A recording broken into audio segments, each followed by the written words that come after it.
Welcome back to another episode of Briggs and Co., where we are leaving average for Joe.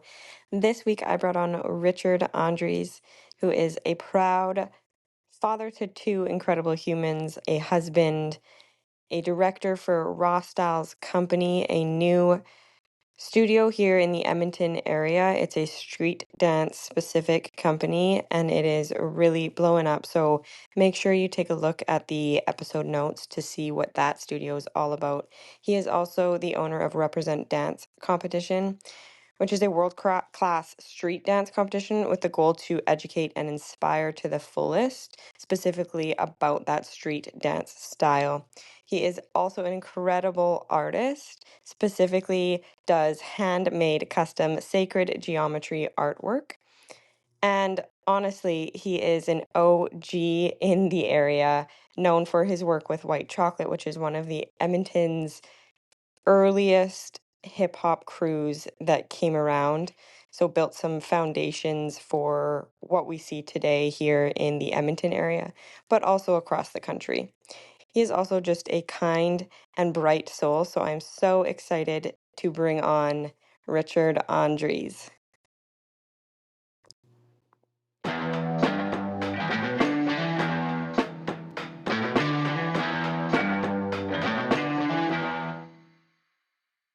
So my name's Richard Andries, and I've been teaching now in Edmonton and like across Canada and like the world for some things, but for 25 years now. I started basically with a crew in high school. We were called White Chocolate.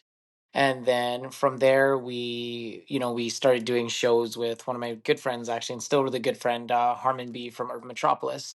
And he started kind of putting us on to concert openings, and our first one actually we worked with was for Ashanti. And when we were what, 16 years old, 18 at the time when we did that, but 16 doing our talent shows and just like fun stuff like that. And then So this were guy you comes in up. Oh Edmonton? Were you yeah, in yeah. Edmonton when you So did like that? everything I've done has been Edmonton based, and that's actually one thing that I love about our crew and all of us is like we've actually didn't have to leave to get the resume that we got. So it was kind of nice. And, that's the thing. Like, people didn't realize there's so much in the Edmonton scene. Like we were getting concerts that, Toronto wasn't getting and all this kind of stuff. Like, there was a lot coming to the city. So, he was the one that kind of really started bringing the hip hop community and, like, the artists and all that kind of stuff when it wasn't as popular. So he put us on because we were dancing at his shows and stuff like that. So we actually ended up we opened for Ashanti, and then a lady in the crowd, I believe her name was Lisa, worked for Marmac, and then she saw us. And then from there, they're like, "Hey, do you want to teach?" And we're like, sure."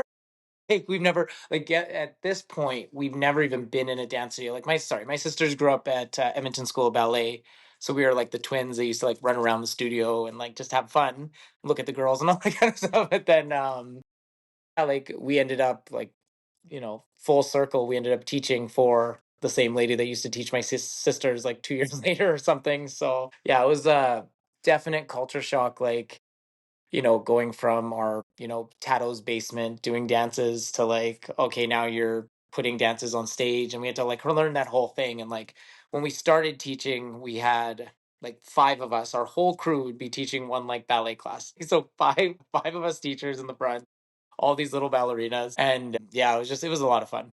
So was this with the group White Chocolate that they would hire you to teach and choreograph? I don't think they really knew. I think like it was like white chocolate, and it was just kind of like, okay, what is this? They probably thought it was one person, not realizing it was five of us. So we all like the first year, I think all five of us taught like all of our classes. It was hysterical.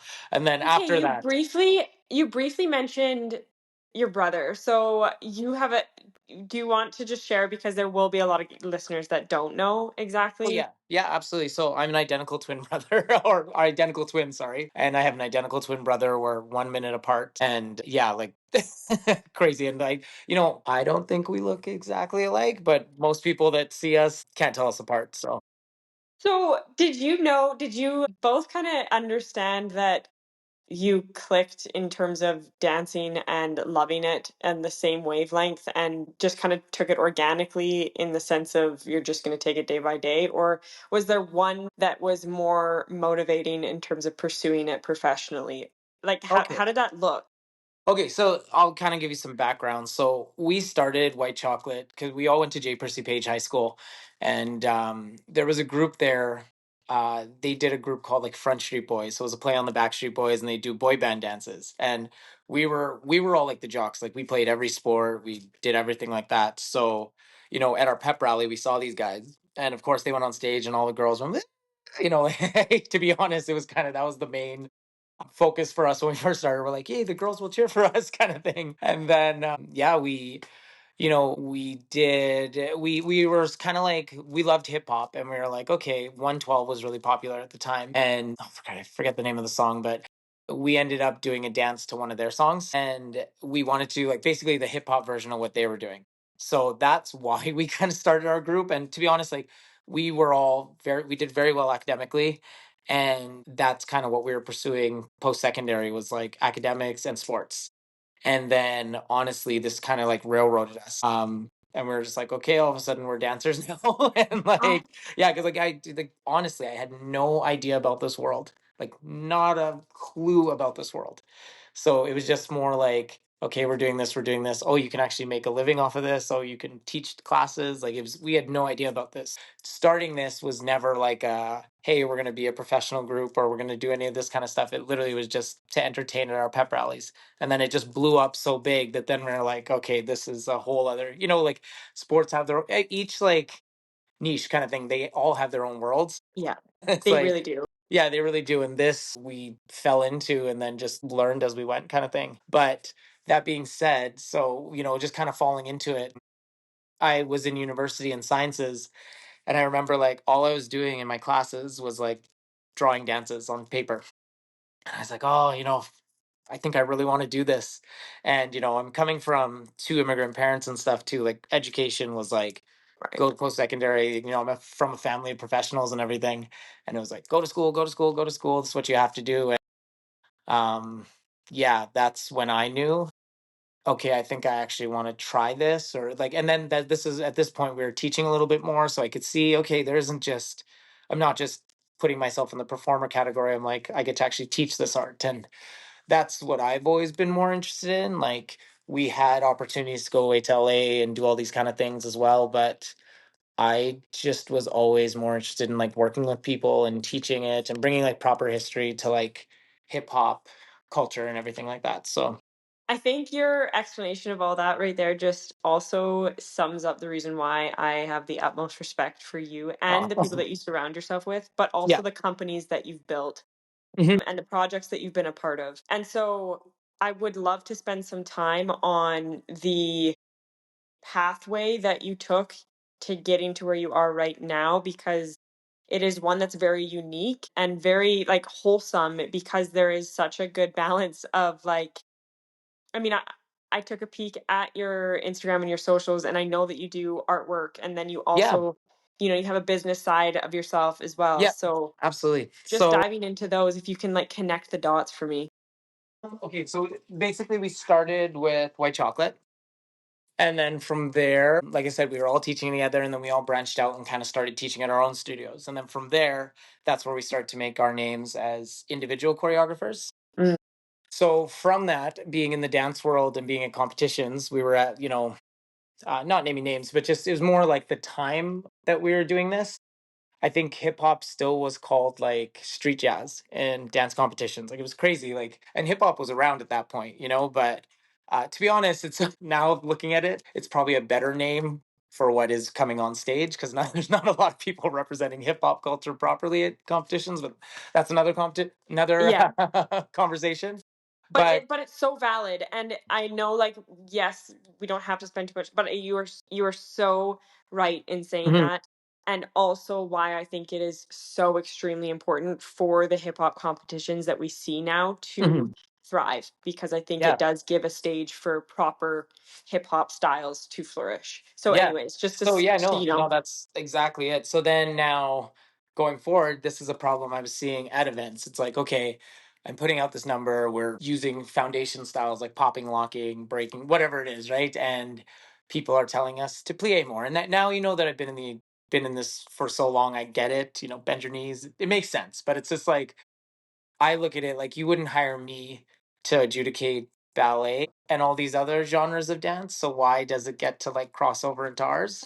And it's like, if I was to go and put like my, you know, uh, crump solo, like more of my choreos like crump style or like whatever it is, right? Like, or if I'm popping or something and I put it in a jazz category, it would still be accepted. It never would.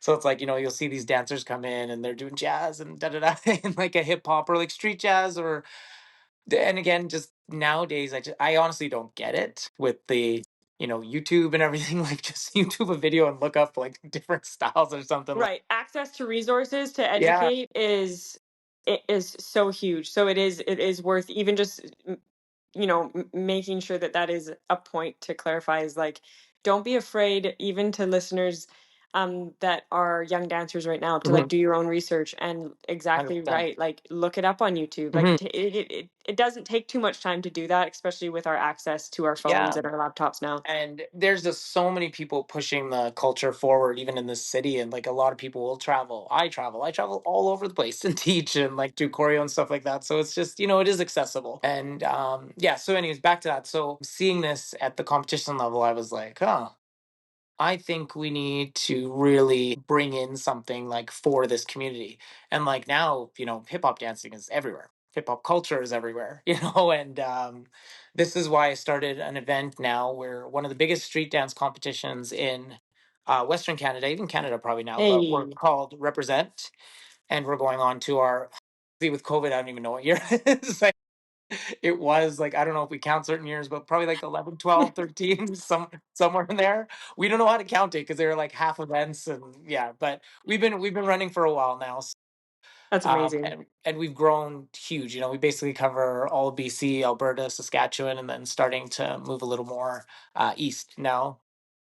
Yeah, it's been amazing, and to actually like cultivate this event that now is like we bring in the best of the best. First year was Beyonce's choreographer and one of the judges from So You Think You Can Dance, like the hip hop one of the creators of crump dancing, and like like we're bringing in the proper judges to actually like help just boost the community and then just even give proper adjudications. Feedback. Like, Yeah. this is what we're paying when we go to competitions, and it's like you want to hear properly, like, hey, work on this.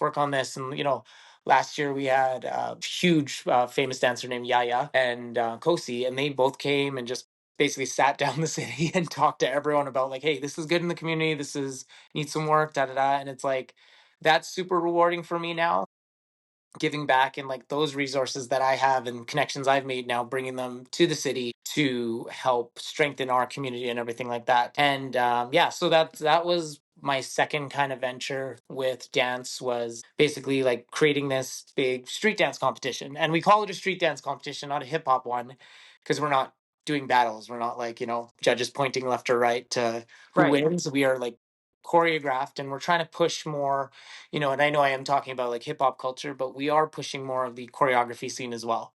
Mm. Like, it is important and it is big, but we're venturing into now, like, actually this year we're running our first battle. So we actually are going to really start to bridge the gap now between the street dancers, like the real like foundation, the ones that just do it just to do it, to come in and actually battle, and the studio dancers now. Expertise, like the experts in that style, right? So it's not like the blurriness that you can often see sometimes, but it's like the expert in locking or the expert in breaking or whatever it Yeah. is. Like that's what they, Yeah, specify and in. just bring in even like the dancer, because we same kind of thing like us. We didn't grow up like in a dance studio. It's like the kids that just love to dance, like they can do this too. It's like it's that's the beautiful thing about this, is like it's not something that I have to be in a studio for. It's helpful, but it's like truthfully a lot of these things nowadays, again, like I said, you can go on YouTube and look up how to do it, and there's amazing tutorials, right? Yeah. Yeah. Yeah.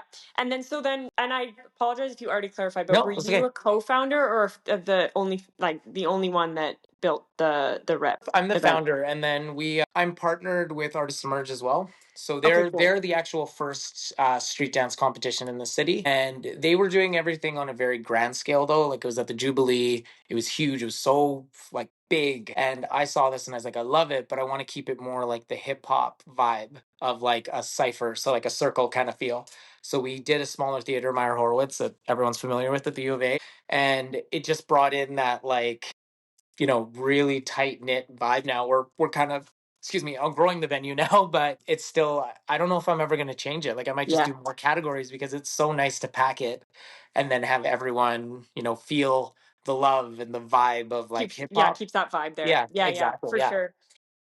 Sweet. Oh, that's so sick. Okay, so then Yeah. coming into your next sort of, because that you, like you said, 12, 13-ish years, you were also simultaneously, so that season, what does that look like? Does that look like March to, is that like February, March, April? Is that April, Like May? honestly, I run the one event right now. That's And when it. is that? When is the one? So this year it's May 15th to 18th. Okay. Okay. But yeah, we were annual event, and I'm gonna look to start moving out to other cities. That's actually like the next project that I have on the go, because there is a need for it all over still, Yeah. So The demand's uh, there. yeah, 100. Oh my God, it's crazy. At any dance competition now, the hip hop categories are rammed, and it's like it's cool to see. And it's like I know I'm talking about like the problems in the community too, but it is really cool to see like it's reached out to every small town, everything like that. And now it's just like getting the proper training and technique Yeah. with it, and I think Yeah. that'd be really cool. And so at the same time, you also choreograph, you teach master classes, and you travel around. What does sort of, I guess, between starting rep and starting the studio that we're about to get into as well, Raw Styles, did it all kind of look fairly similar year by year, where you were teaching at studios, choreographing, doing some side gigs, or like what was there anything that I've sort of skipped over between Uh, that year? we've done a lot in the career, but I think like the biggest thing for me was like teaching and making a name for myself there, and then just like doing little workshops and things like that. We also did a tour across China where I was one of the main choreographers, and that was from a studio called Third Street Beat. Me, Luke, Carlo, Atienza, there was a lot of us that were on that faculty for choreographers. We put together the show that traveled all of China, and it was sad at the same time because it was during those big floods, those big Mm, like natural disasters. So we lost half the tour because we couldn't go into those areas. So it was kind of heartbreaking there, but it was really cool still to we got to do the show as much as we could. yeah. And yeah, so like stuff like that, taking the studio, like we went to Spain. There was I did a music video in between there. There was like little gigs and things like that as well. But teaching has always kind of been the main thing for me. Like it's I as much or and a lot of concert openings and working with artists and that kind of stuff. Like we did a lot of that stuff, and I love that.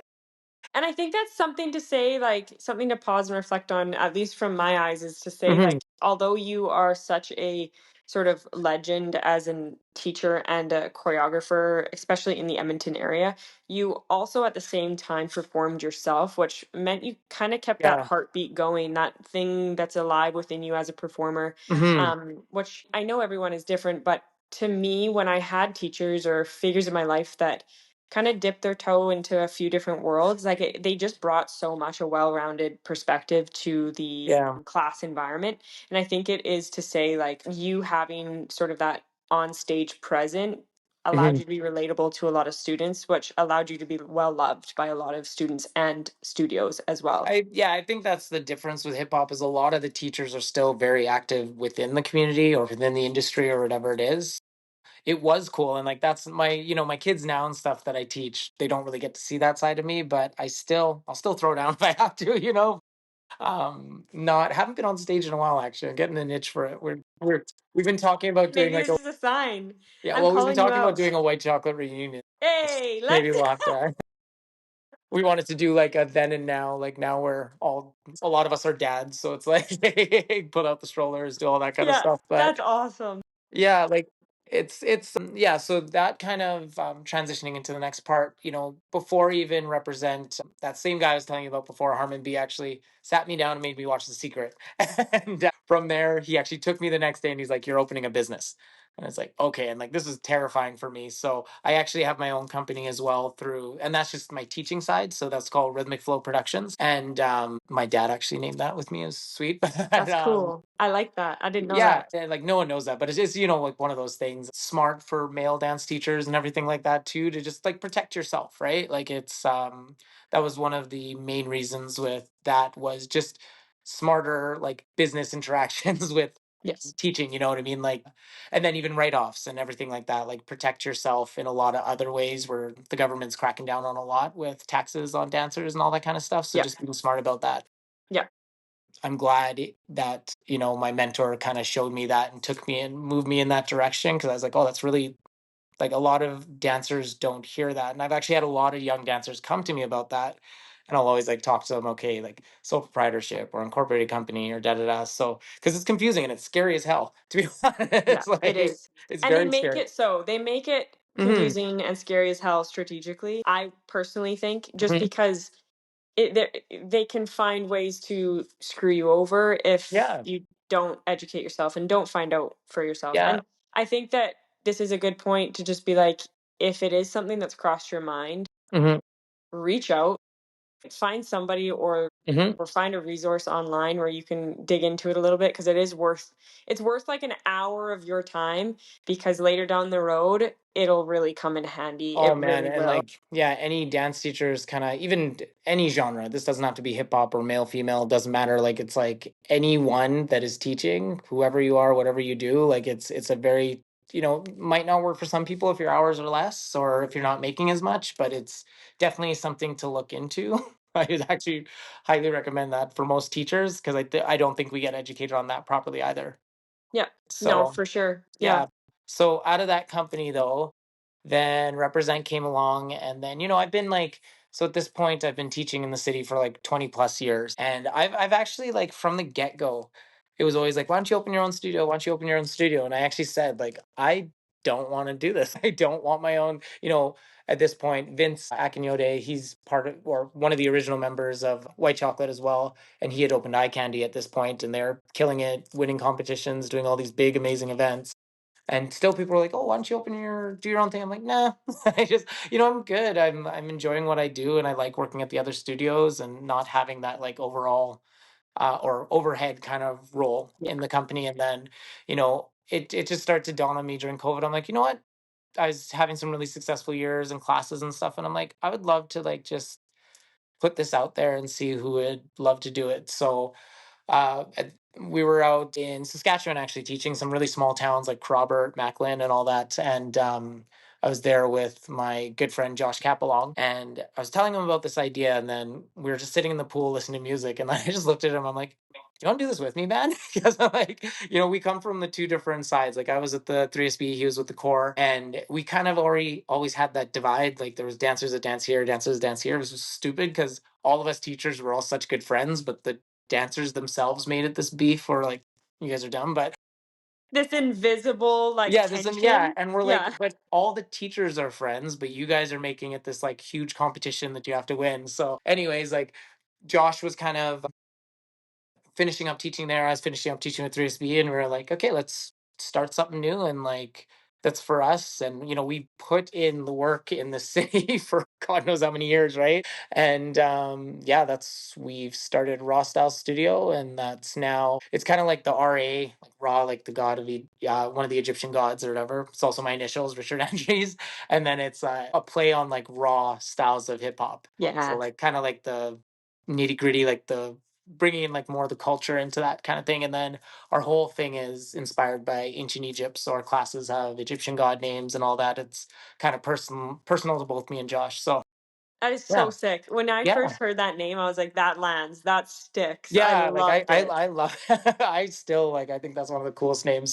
Yeah, yeah, yeah. So then for listeners that might not know, is this a drop-in studio? Is it a competitive studio? Like what is Okay. the model of it? We're kind of both. Like I do see the need for adult drop-in classes in the city, and we're starting to build towards that. Right now, we're more of a competitive studio. But I would like to get it to that point where people are just coming here to like train. And like this year, actually, we added it to our roster, and we have like a bunch of teachers that are doing training, Josh and myself included too. And it's really cool though. Like we just come in for a class and just learn how to bounce and rock or learn like different techniques, whatever it is, right? Like it's just nice sometimes. Like I know the graduated dancers sometimes don't want to get back on stage and compete or be committed to like a weekly class that's always at the same time, so it gives the option for that. So we're starting to really build that into our curriculum, but summers we do a lot of drop-ins and everything like that as well. Yeah. So Do yeah. you feel like you have your pulse on the seasons and like the ebb and flow and the ups and downs of business? Like in general, just because of how many years you've dedicated yourself to the art of dance, but then also the craft of owning a business as well. Mhm. So, do you feel like with your various companies and projects that you've worked on, you've started to really kind of get your head around the business side as well as the art side of it all? Yeah, and that's a good comment, even, if anyone's listening that, wants more longevity in this, because that's one thing I always saw. It's like, we are, when I was younger, I was like, I'm invincible. Everyone's like, just wait. I waited and now I do see it. I'm like, okay, I'm not moving the same as I used to. But from a young age, I always saw like the longevity of it. So it's like, yeah, being a dancer yourself isn't going to last forever. Let's be real. Mother Nature will come get you, but seeing those other realms of like, if you do want to make it a business, there's a business in teaching your craft. Everyone wants to learn, and especially if you're passionate about what you do and you've spent the money, you've trained, you've done all these things, you've bought music, you splice music, you've, watched instructional DVDs, whatever it is that your time has been spent on, you can give that back, and I think that's so important in all these communities, is like the people that really are passionate about what they do is like giving it back. And then there's longevity in it. Like hip hop world, we're kind of like the older ones now that are in the studio, because it started with us. Like I think we were honestly some of the first ones that really brought in like street dance into the studios. Like there was Curtis Ledger was doing it before us. There was, oh my God, Marianne Shay Kubler and like people like that were doing it around the city. But then when it really started to hit, like every studio was kind of like when we started to drop it in at that time. Then Thirsty Beat came along, and then the Fly Girls were also teaching at places in the city too. So it's yeah, it was, and I'm just being real. Like for us, we didn't really know what we were doing, so it was a little like, should we have been teaching at that point? Probably not. But we did learn as we went. And to be honest, though, there was no one really doing it. And So yeah. that's the thing, when you are a pioneer of anything, there isn't much for you to go off of to be like, Yeah. this is right, this is wrong, this is how we should Yeah. do it, this is not how we should do it. When you are spearheading anything in your life, I truly do think that there is 110% going to be a lot of mistakes made, a lot Yeah. of regret, not regrets, but learning Yeah. opportunities. 100%. And I think what is sometimes lost, and perhaps this is a good reminder for you, is just the amount of paths that were carved out for people that came afterwards. Yeah. And I think it's so easy for you to forget that or not even Mhm. realize it. But the paths that you carved, the ripple effect involved is so tremendous that there's so many people out there right now that are living these incredible lives that Mhm. owe a lot of the success to you and to the group of individuals that sort of spearheaded the community here in Edmonton Yeah. and in Canada as well, especially Western Canada. Yeah, there are a lot of like dancers that have come to this Edmonton community, and not taking any credit for this, but it's like, because they've done the work and everything, but they're like now celebrities. Like A it's hundred actually percent. crazy, like how many people have come out of this community that are like, and it's not about followers and any of that kind of stuff, but they are genuinely making like full on adult career money Yeah.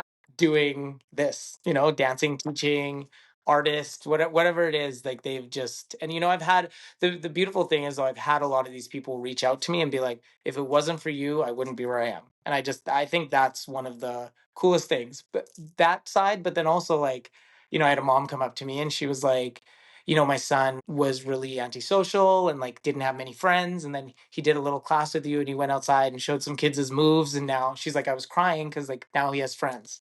And I was It like, gives you me don't, goosebumps because yeah. Well, it really you don't it's realize like how important these interactions are for some people. And on a darker kind of note of this, but still kind of a beautiful thing. Like there was a girl that I taught that she was like actually like a very dark place in her life, and she had told me she was ready to end it all, and she had written her note and everything like that. And I was in a class with her, and I looked back and I called her out in like a good way. I was like, "Oh my God, you're amazing. I love you. yeah. You're so awesome. You're so awesome." And for me, it was just genuine interaction, like 100%, like just how I was. I didn't know anything that was going on with her. I didn't even know this person. Hmm. So just even that acknowledgement in the class, she actually still to this day is like, "You saved my life," and I'm like, "Oh my god!" Like that that blew my mind. Like I think when she told me that, I was crying because I was just like, "Wow!" Like The you just power, you just don't the yeah, realize, yeah. And like a lot of people, this is their stress relief, whatever's going on at home, whatever it is. Like it being in this profession or like whatever, this job of like even just being a teacher is so important.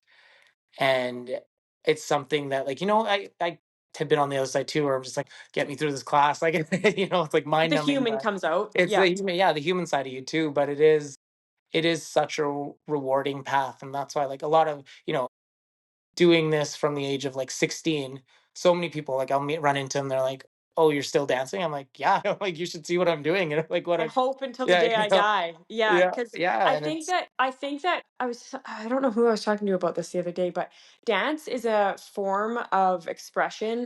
Mhm. Actually, it's funny. I was talking to my partner Devin, and he asked me in future when we share with family sort of things that we used to do with our family and a tradition that we'd want to bring into the generations. He said, "What would be one thing that you'd never want to see sort of lost?" And without my dance like competitive side, I said dance as in like family dances and like jiving to some music in the car like with like with your family or whatever it Yeah, is, because dance unlocks this human side to everyone that has this power that's almost like incomprehensible and hard to put into words, and yeah, it speaks, I think, because of how many generations, and not only generations but cultures centuries ago, were dancing in different forms. Like it's something that we've had, probably one of the longest forms of expression that we've had. yeah, So I think just to go back to the point that we were making is just it holds a power beyond the credits that we get, beyond the yeah. careers that we try to make out of it. It just goes beyond business and these kind of things that we can forget. It holds such a beautiful power in lives that I think can't be overemphasized. And that's one thing I think I connected with within the hip hop world too, is like styles like breakdancing or like crumping and things like that are literally like releases of energy and like cultivated essentially to curb gang violence and stuff. Instead of doing this, let's get our crew together, and when we're battling, we are using forms of like I'm going to hit you, I'm going to do whatever, but I'd rather that than But I'm a real life. restraining. Yeah, exactly, right. So and a lot of youth and everything like that, it's literally like a get this anger out in a positive manner through dance instead of like a release. And Yeah, I love that, and I think that's yeah, so cool. And I I used to think it was just hip hop, and then I see like the contemporary everything, right? Everything is just a release, and that's what dance is. It's yeah. like, yeah. It's true. So, Richard, just because of timing and everything like that, I want to finish on one or two last notes. One of them being how you frickin' juggle being a father, Mhm. a husband, a brother, a son, like how you find yourself juggling family and career and all of that stuff. I don't.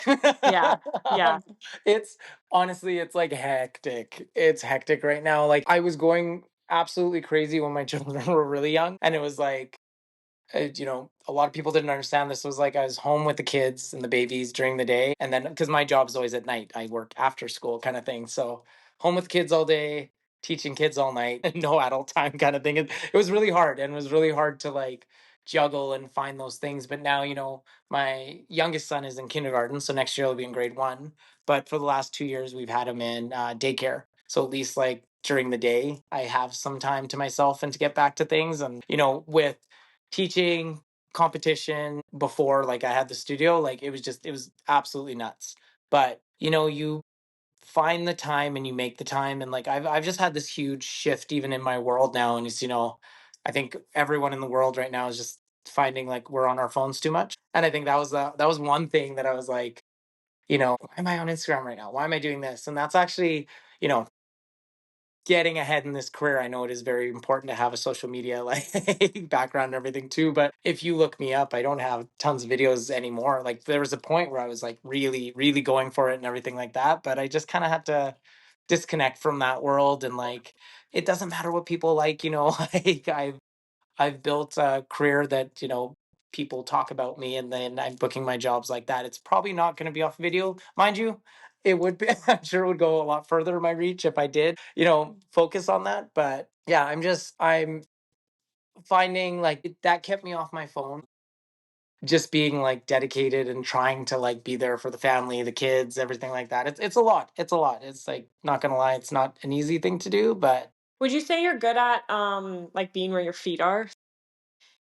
Not being too like here, there, and everywhere, I'm not shiny a object. yeah, I'm not a type A, like plan everything out. I honestly am just a go with the flow kind of human. I've I always think been that like that, helps.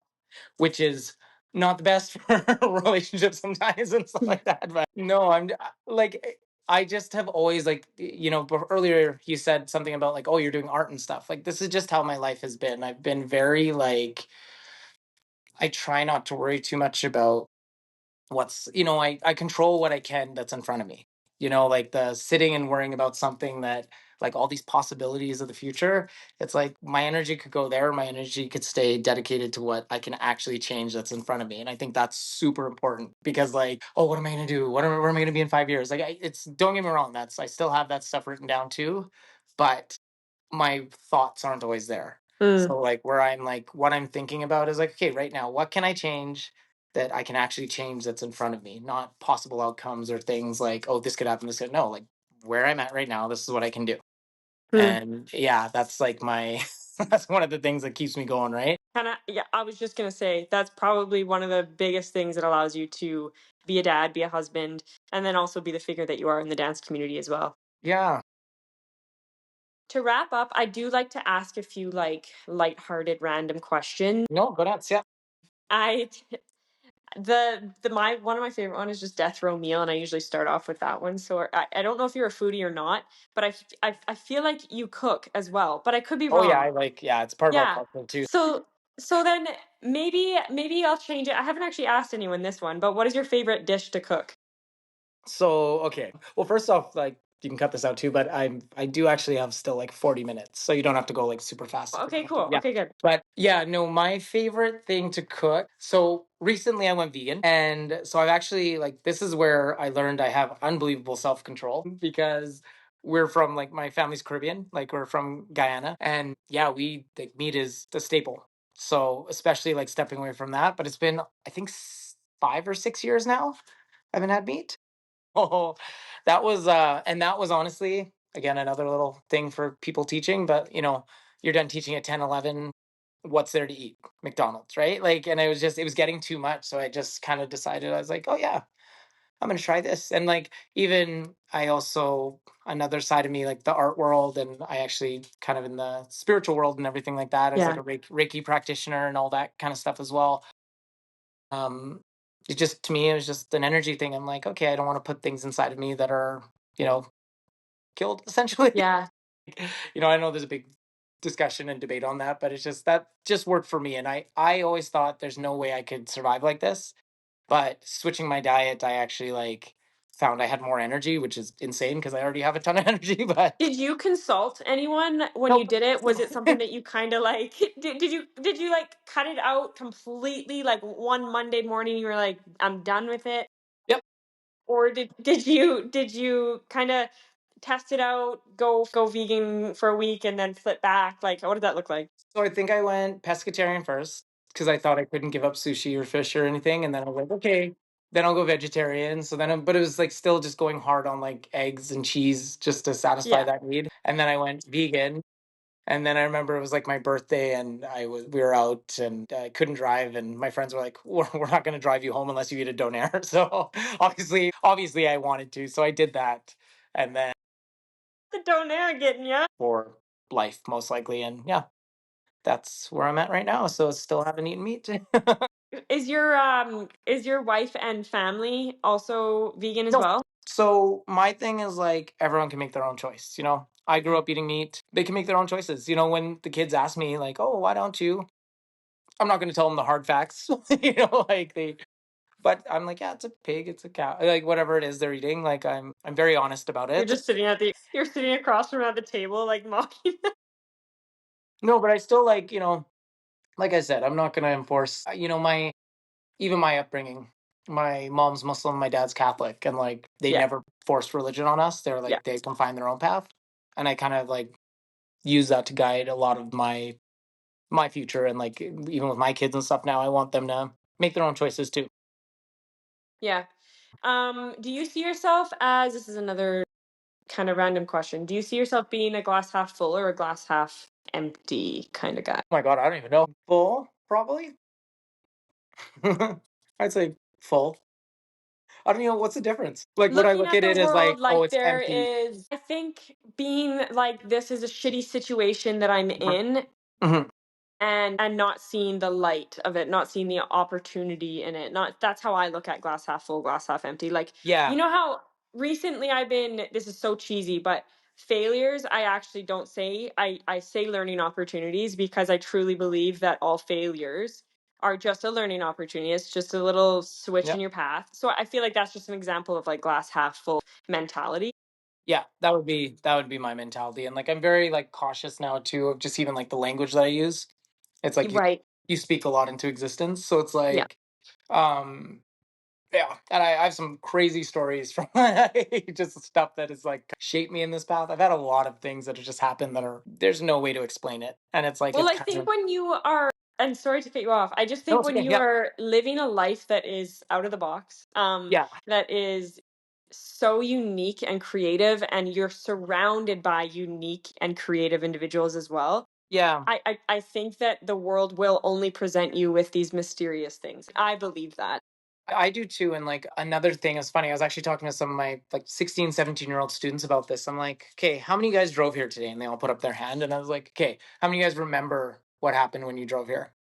And they all like kind of looked at me. I'm like, well, like, what did you see? What it like, and none of them could tell me anything. And I'm like, it's amazing what happens when you shift your mentality on like just even being present in what you're doing. So like I started doing that even while I'm driving, and I'm like, the things you see and the opportunities missed by just always, like just kind of like, I don't even know what I'm trying to say here. Like, it just when Like you open blinders up your on. Yeah. yeah, blinders on. That's what I was looking for. Yeah.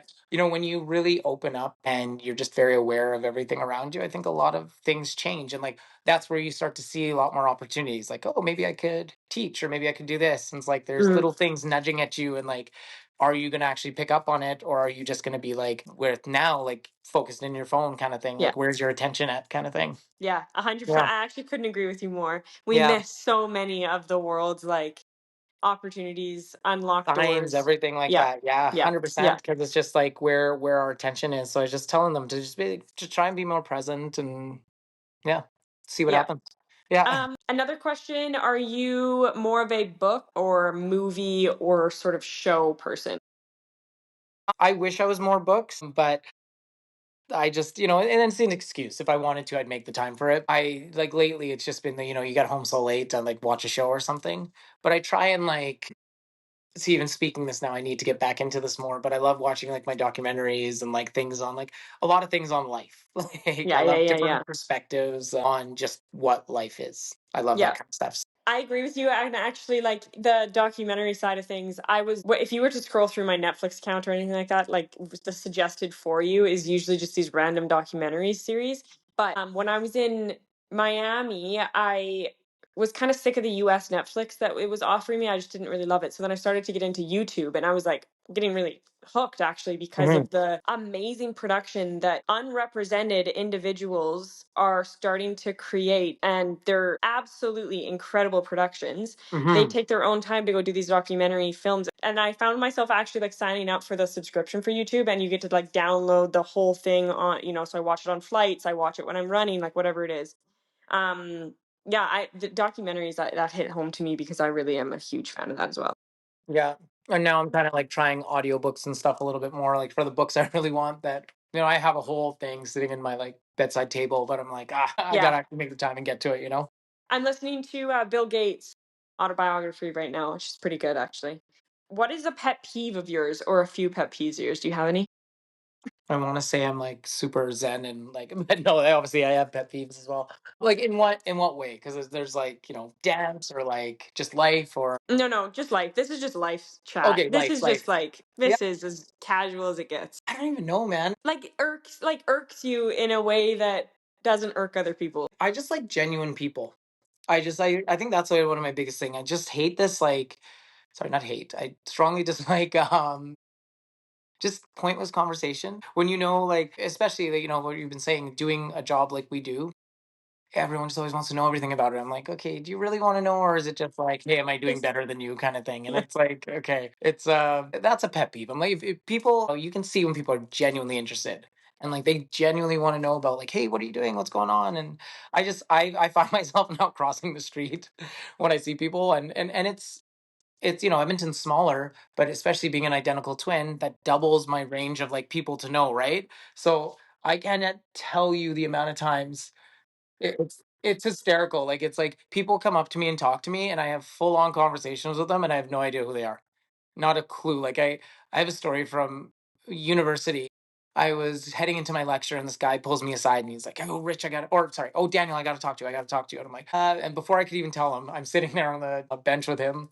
Sat there for 3 hours giving him like life lessons, and then I look at my watch. I'm like, "All right, my whole day's done." So I got up and I went home. But he's Did like, you call your brother after and be like, yeah, "What I the did, heck, but I was like, I buddy?" have no idea who I talked to, but you just helped someone through a big life moment, and you're welcome. But yeah, like it's That's just hilarious. back to like dance, like competitions, everything like that. Like everyone, hey, hey, and I was like, hi. Like I just, it's You just funny. It's like, decided to go with it, yeah, kind of oh yeah, thing. You I have I'm the to. one that's like, hi, how are you? Like I have no idea who Oh, you are, but I'll just yeah, I'll yeah. tell you if Okay. you keep talking. Okay, so if you were to kind of, it's not even a wish or if you coulda, shoulda, woulda, but I guess because you mentioned that you were going to school for sciences, Mhm. it kind of piqued interest of mine. Was there a career of yours that you were thinking of pursuing? Yeah, I actually was gonna go into pharmacy. And it's Okay. funny because there's not a single part of me that would want to do that. Like, I can't even saying that is even weird. It was honestly because my older sister was a pharmacist or Mm, is a pharmacist still. And I just was like, okay, I'll just follow her because my parents were really happy when she got that. So it's just kind of blinders on to just like, okay, this was her path. So I guess I'll do the same, like not yeah. really listening to myself and what I wanted to do. But just really quick on that, like, and again, stuff I tell my classes all the time is like the thing that really changed for me and what changed me a lot was traveling. And like, Mm, I always go both sides when I talk about this because I'm like, you know what? It's one of the hardest things. If you do have school in mind, you probably won't go back. If you go travel right after school, like it is a hard thing to do, but traveling and seeing the world and seeing how other people lived was like a huge, huge eye opener for me. Like getting out of this North American bubble of like 9 to 5, keeping up with the Joneses, like running the rat race every day. The quality of life here isn't the same as what I've seen. Like, we're in Spain and there's this restaurant we want to go to the whole time we're there.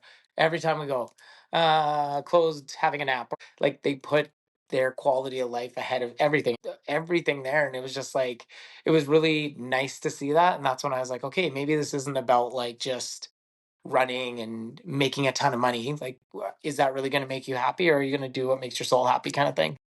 I think I couldn't agree more with you on the traveling Hmm. thing. I Yeah. also I tend to migrate towards this has always been for some reason something that I've always done.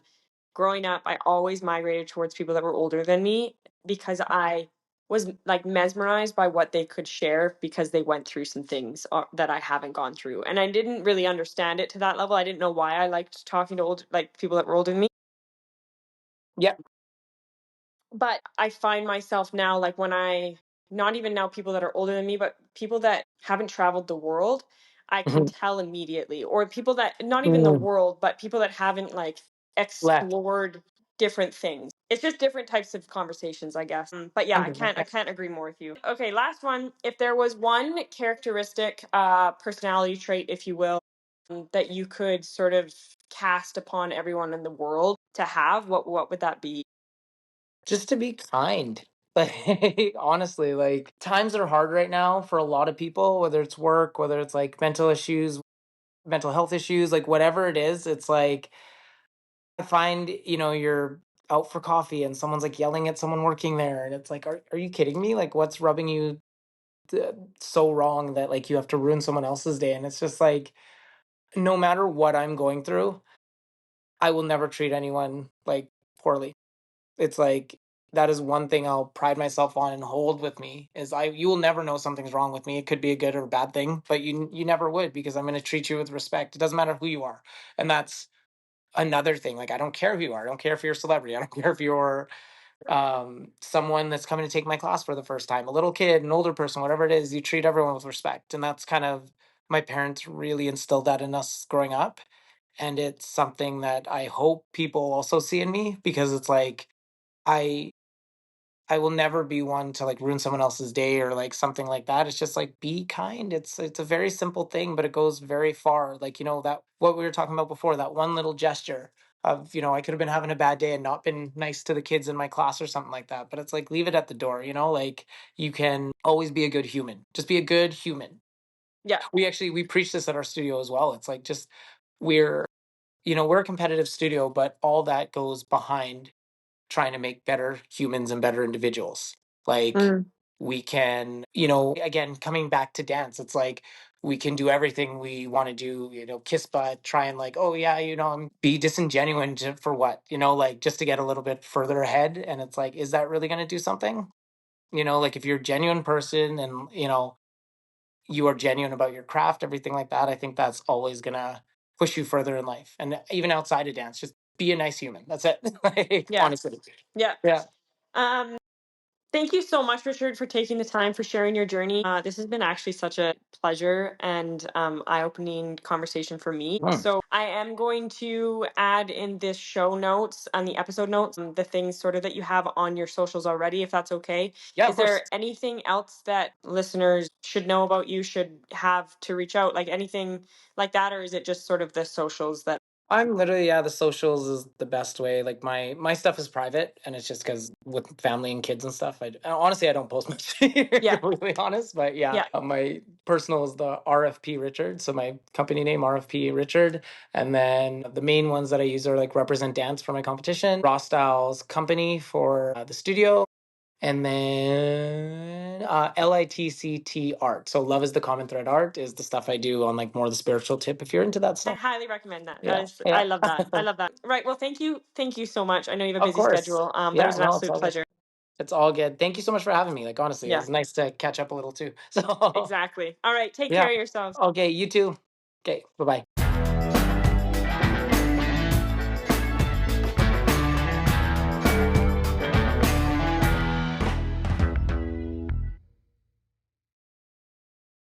That's a wrap on another episode of Briggs and Co., where we are leaving average for Joe. I hope you all enjoyed that episode. Hopefully, you pulled some inspiration, motivation, maybe a couple hacks, tools, and tricks along the way. If you liked the episode, please give it a share with friends and family, just out into the universe. I would really appreciate it because that's the only way this show will grow. If you have any questions, comments, or recommendations on guests that I should bring on, please message me at Briggs underscore and underscore co underscore, or send me an email, admin@briggsandco.ca. So much love to you all. Take care of yourselves. Ciao for now.